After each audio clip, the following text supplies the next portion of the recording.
Hey, everybody, it's John with Contract Diagnostics. The interesting things that we see here on a day-to-day basis. We recently reviewed contracts from two individual physicians in two very different specialties for the same organization in two separate divisions. So one of them was asking for a signing bonus. They were offered $10,000 and they thought that $25,000, which came from our data here at Contract Diagnostics, was appropriate. So they asked for $25,000 and they were told, no, we can't. We can only do $10,000. Now another physician in another department in another area with the same employer, just a state across, was offered $25,000 to start.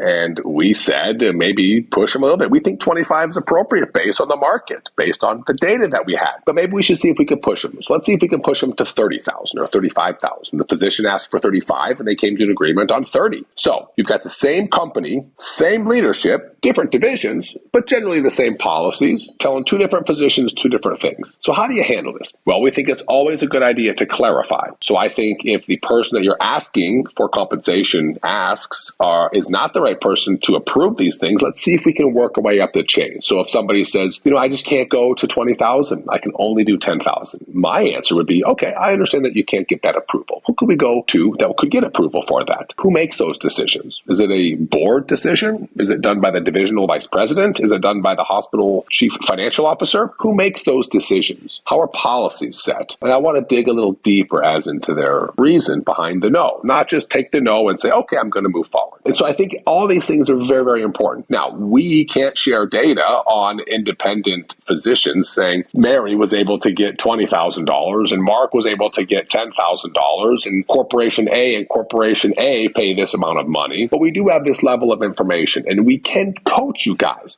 on how to walk through the asks of the contract. So when you get a no, how to proceed, how to move past the no and hopefully get to a maybe, which may yield a yes. So if you're told no, let's not take no for an answer. Let's work through it to a maybe, and then a maybe might mean a yes. If an organization has policy, let's seek to understand what the policies are. And if you're told that we've never offered anything to anybody else, let's do a little bit deeper digging and see what they say. We always recommend having multiple offers. If you need to have a BATNA, which again is the best alternative to a negotiated agreement, it might mean that you don't sign with them, you sign with somebody else out of principle. And this might be one of those things that you say, you're not representing things accurately to me, and so I'm going to go somewhere else. Because if this is the way that they're treating you during the negotiation phase, how are they going to treat you while you're an employee and you're signed and you're locked in?